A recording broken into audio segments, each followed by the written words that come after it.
महाराज, भले ना बुलाया हो मेरे महादेव को, भले ना बुलाया हो, फिर भी महादेव तो महादेव है। कितना विचित्र काम दक्ष प्रजापति जी ने किया था कि भगवान शंकर आए तो इन्होंने कह दिया, दक्ष प्रजापति की सभा में शिव बैठे हैं और सबने प्रणाम करा पर महादेव उठकर देख नहीं पाए, क्योंकि कुछ हो जाता है, कहीं कहीं व्यक्ति अपनी मस्ती में बैठा रहता है, नहीं देख पाया।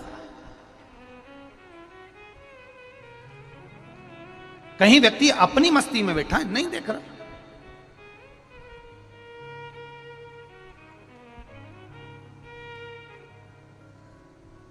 नहीं देखा उसने।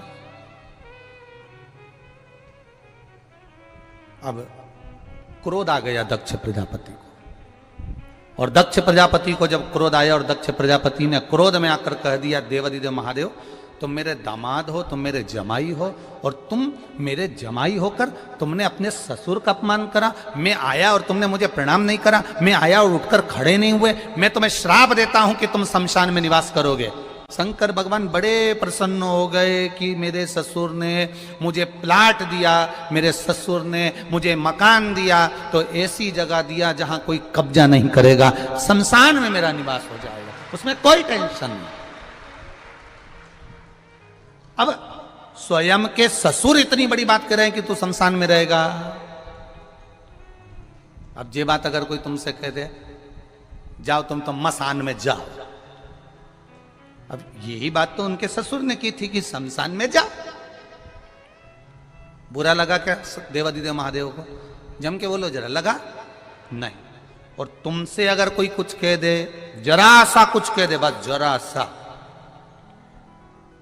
तुम भोजन की प्लेट लेकर गए और उसने तुमको नुक्ति दे दी। आज क्या क्या बना था? नुक्ति, खिचड़ी, पूड़ी, मिक्सचर, मिर्ची का अचार, यही था ना।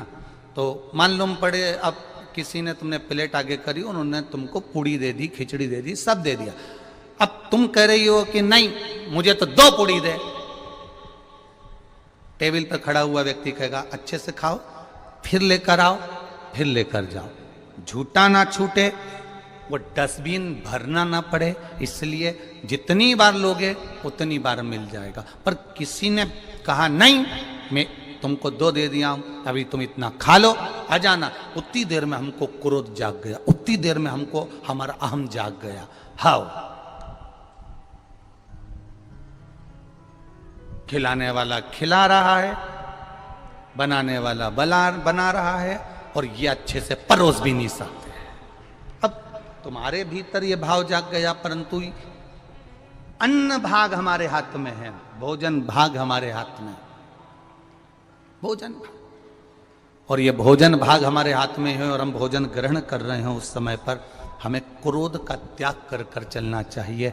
जिससे हम भोजन ले रहे हैं, हमको ये मानना चाहिए कि ये स्वयं महादेव की अन्नपूर्णा हमको प्रदान कर रही है और ये अमृत के तुल्य दे रही है। और उस साइड के जितने बेल्ट से लोग आए हुए हैं, जम्मू आदि तक के, इनकी एक बात बहुत अच्छी लगी कि ये अपने बैग में रख के इतनी बड़ी प्लेट साथ लेकर आए हैं। खुद की प्लेट लेना, खुद पाना, खुद आनंद से धो लेना और खुद ले जाके रख देना, कोई चिंता नहीं, कोई टेंशन। बहुत, इसको कहते हैं सत्संग का एक आनंद, सत्संग का एक रूप। और सेवा में भी तत्परता रख रहे हो, और ऐसा नहीं कि सेवा में कोई तत्पर नहीं। सारे जितने जगह से आप लोग आए, यहां पूरा भारत की भूमि का ऐसा कोई प्रदेश नहीं है जिस प्रदेश का व्यक्ति यहां नहीं है, सब प्रदेश का व्यक्ति है। ऐसा कोई प्रदेश नहीं जिस प्रदेश का व्यक्ति यहां नहीं है, सब प्रदेश का। और एक व्यक्ति सेवा नहीं कर रहा ऐसा नहीं, सबने सेवा करी, सुचारू रूप से करी, सबने सेवा करी। महाराज,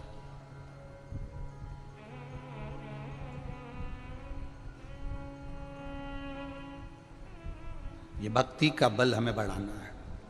क्रोध, अहम, आसक्ति, तृष्णा, वासना, इनसे परे होते जाना है। जिसके नेत्रों में लोभ होता है उसको सब लोभी नजर आते हैं, जिसके नेत्रों में काम होता है उसको कामी नजर आते हैं, जिसके नेत्रों में कुछ कपट होता है उसको हर व्यक्ति कपटी नजर आता है, जिसके नेत्रों में बेईमानी भरी होती है उसको सामने वाला व्यक्ति प्रत्येक बेईमान नजर आता है, जिसके भीतर स्वयं प्रपंच ढोंग भरा होता है उसको हर व्यक्ति ढोंगी और प्रपंची नजर आता है।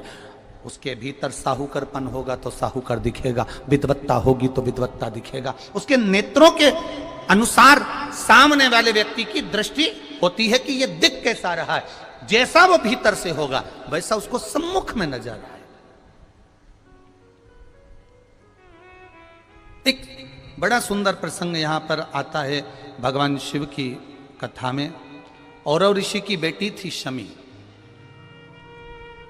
और धौम्य ऋषि के पुत्र थे मंदार। मंदार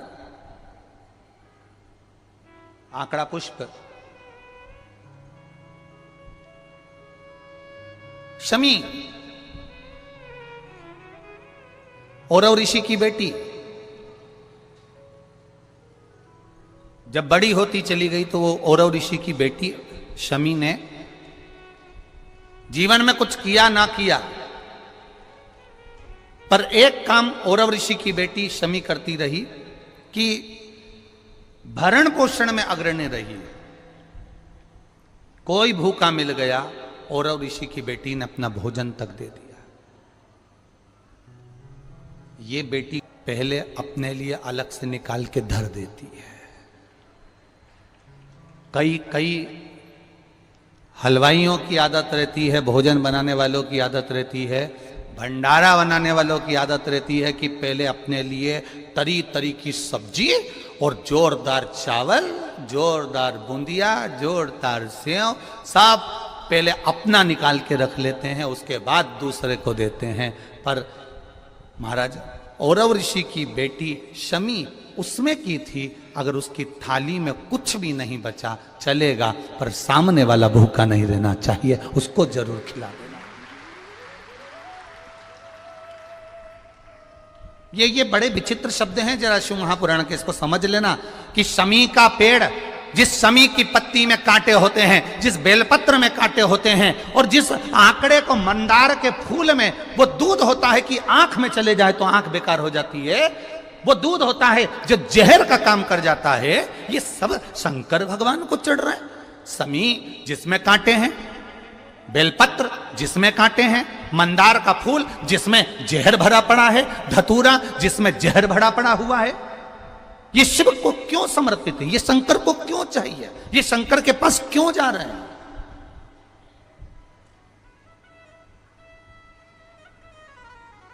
क्यों?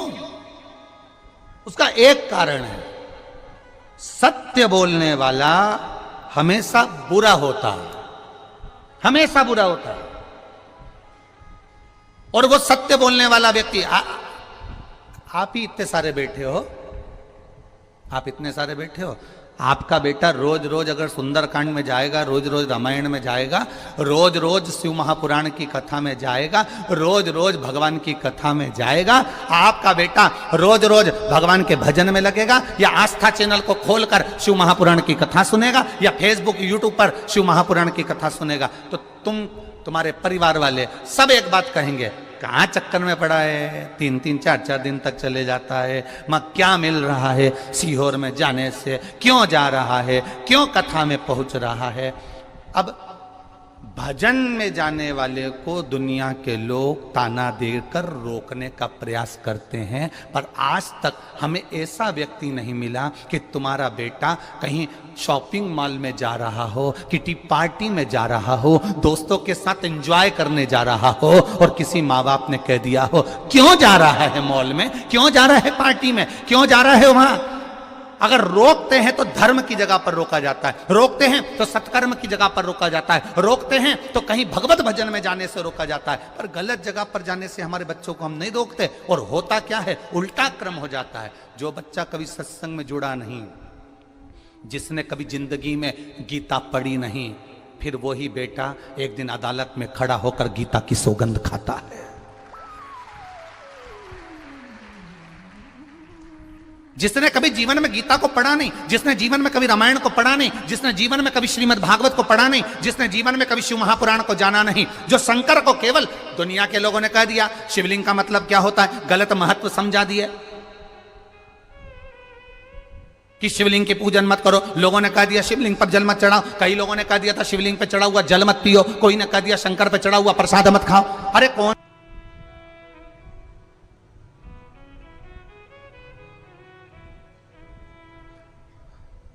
गुड़ खाते हैं और गुलगुले से परहेज करते हैं।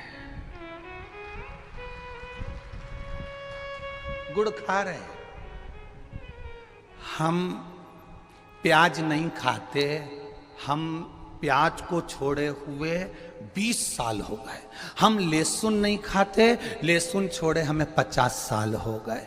पर दूसरे का पड़ा हुआ मोबाइल, पैसा, घड़ी या दूसरे का धन मिल जाए तो 5 मिनट में निपटा जाते हैं।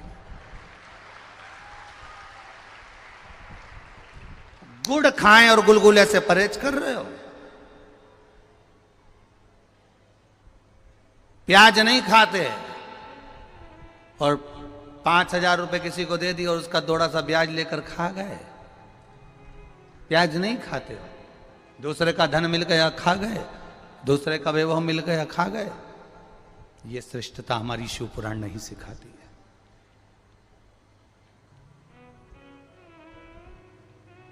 ये श्रेष्ठता हमारी शिव पुराण नहीं कहती। शिव पुराण कहती है कि अपने बच्चों को भगवत भजन तक भेजने का प्रयास करना। जिस माता पिता के बच्चे 1 लोटा जल चढ़ाने के लिए शंकर के मंदिर का दरवाजा पकड़े हैं, उस घर के बच्चे कभी अपने माँ बाप को वृद्धाश्रम का दरवाजा नहीं दिखाते हैं। उस घर के बच्चे कभी अपने माता पिता को वृद्धाश्रम का दरवाजा नहीं दिखाएंगे। जो संस्कारों से पोषित हो गया, जो संस्कारों के प्रबल बल पर आ गया, वो कभी जिंदगी में अपने माता पिता को वृद्धाश्रम का दरवाजा नहीं दिखाएगा। और तुम अंदाजा लगा कर देख लेना, यहां पर बैठे हुए ये जो 14, 15, 16 जजमान बैठे हैं, ये कोई कम नहीं है। किसी का हीरे का काम है तो किसी का सोने का काम है, तो किसी की चांदी के पायल बनाने की, तो किसी के चांदी के बर्तन बनाने की फैक्ट्रियां तक डली हुई हैं। ऐसे जजमान हमारे बीच में बैठे हैं।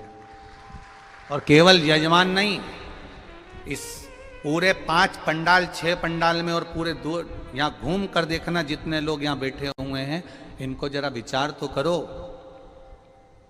जरा विचार करिएगा, इनसे बात करिएगा तो इनका व्यवहार में आपको मालूम पड़ेगा। किसी की 5 दुकानें, किसी की 7 दुकानें, किसी की इतनी प्रॉपर्टी है, कोई फैक्ट्रियों का मालिक है, कोई कुछ है, फिर भी वो शंकर के चरणों में केवल दरी डालकर और एक कम्बल ओढ़कर पड़ा है और श्री शिवाय नमस्तुभ्यम बज रहा है। श्री शिवाय नमस्तुभ्यम भज रहा है। और हमें जरा सा बल मिल गया, हमें जरा सी सत्ता मिल गई, हमें जरा सा वैभव मिल गया, हमें जरा सा लोगों ने चाहना प्रारंभ कर दिया, हमें जरा सा लोगों ने कहना प्रारंभ कर दिया, वाह भैया वाह भैया वाह भैया कर कर। जब लोगों ने हमारी प्रशंसा करना प्रारंभ कर दी तो हमने सोचा हम ही सर्वश्रेष्ठ बन गए और दूसरे को नीचा दिखाने का प्रयास करने लगे। अरे इनसे सीखो, जिनके घर में 4 नौकर पांव की चप्पल तक उठाने के लिए हैं महाराज, जो अपनी प्लेट खुद मांझ कर भोजन कर रहे हैं, इनसे सीखना चाहिए, सीखना चाहिए। ये जितने जजमान आए रोज प्रतिदिन समीर जी से, आशीष जी से, आकाश जी से रोज कहते हैं कुछ भी करो आकाश भैया, कुछ भी करो आशीष भैया, एक कथा गुरु जी की हमको दिलाओ, एक कथा हमको दिलाओ। समीर भैया, आकाश भैया रोज कहते हैं देखो फैलारा कितना बड़ा है, कथा तो करवा लोगे, फैलारा बहुत है। तो उन्होंने कहा जब यहां पर भी महादेव संभाल रहा है तो वहां पर भी महादेव संभालेगा, अंतर केवल इतना। रोज प्रतिदिन एक ही बात होती है, कथा हो कथा हो कथा हो। अब विचार करिए, अभी रुद्राक्ष भी नहीं दे रहा है, उसके बाद भी तुम तस से मस नहीं हो रहा है, तो ये तुम्हारा विश्वास ही तो प्रबल है, ये तुम्हारी दृढ़ता ही तो प्रबल है, तुम्हारा भरोसा ही तो प्रबल है। क्या मिल रहा है? क्या मिल रहा है? कई लोग दिखा रहे हैं कि यहाँ लोग भूखे रह रहे हैं, पानी तक नहीं मिल रहा है। अगर ये भूखे रहते और पानी नहीं मिलता तो सबसे पहले पोटला बांधकर चले जाते, फिर काहे को रहते भाई? काहे को रहते हैं यहाँ? विचार करिए, जरा सोचिए, गहन चिंतन करना। जितने लोग कथा सुन रहे हैं आस्था चैनल के माध्यम से, फेसबुक जुड़ुक के माध्यम से, एक एक व्यक्ति अपने घर में बैठकर गहन चिंतन करना, विचार करना, स्मरण करना। क्यों पड़ा है? ये सियोर वाले महाराज के भरोसे पर या उनके कहने पर नहीं पड़ा है, ये कुबेर भंडारी के कहने पर और महाकाल राजा के कहने पर शंकर कंकर की भूमि पर पड़ा है।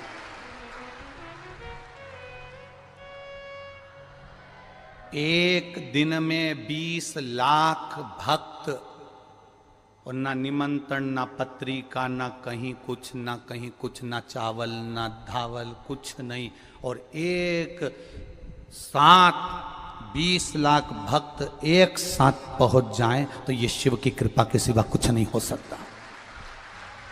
कुछ नहीं हो सकता इसके सिवा, कोई साधन नहीं है।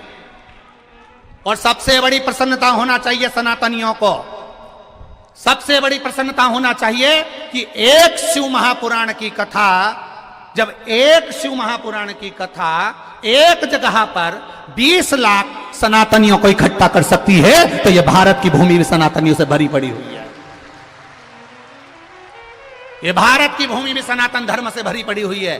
केवल संत, साधु, सन्यासी, तपस्वी, साधक, उपासक अपनी भक्ति को, अपनी दृढ़ता को, अपने विश्वास को प्रबल रखकर भगवान का भजन करें। हम कई बार कथाओं में कहते हैं, कुछ सुधर जाएं तो राष्ट्र सुधर जाएगा, कलाकार सुधर जाएं राष्ट्र सुधर जाएगा, सलाहकार सुधर जाएं राष्ट्र सुधर जाएगा, कथाकार सुधर जाएं तो राष्ट्र सुधर जाएगा। अहमता को दूर पटको, अहंकार को दूर पटको, अपनी अभिमत्ता को दूर पटको। और जब अभिमत्ता को हमने दूर पटक दिया तो आप सुधरे हो। दुनिया आपको अच्छे समझे ना समझे, आप अपने आप में अच्छा समझिए, आपकी दृष्टि श्रेष्ठ रखिए। काला चश्मा लगाओगे तो काला दिखेगा, नीला लगाओगे नीला दिखेगा, पीला लगाओगे पीला दिखेगा, जैसा लगाया वैसा दिखोगे। आप कैसे हो, सामने वाला व्यक्ति वैसा दिखता है। अपन एक उंगली किसी पर उठाते हैं तो ये 3 उंगली अपनी ओर जाती है। ए भाऊ, अपने आप को खुद को देख कि तू कैसा है। ये 3 उंगली कह रही है, अपन ने तो एक उठाई उस पर, ये एक उंगली उस पर उठाई है, और ये 3 अपनी ओर जाकर कह रही है कि तुम अपने आप में झांक कर देखो कि आप कैसे हो। सहजता नहीं है शिव पुराण को समझना, सहजता नहीं है मेरे महादेव को समझना। किसी देवता को इतने अपशब्द नहीं कहे गए, किसी देवता को इतनी गाली नहीं दी गई जितनी मेरे महादेव को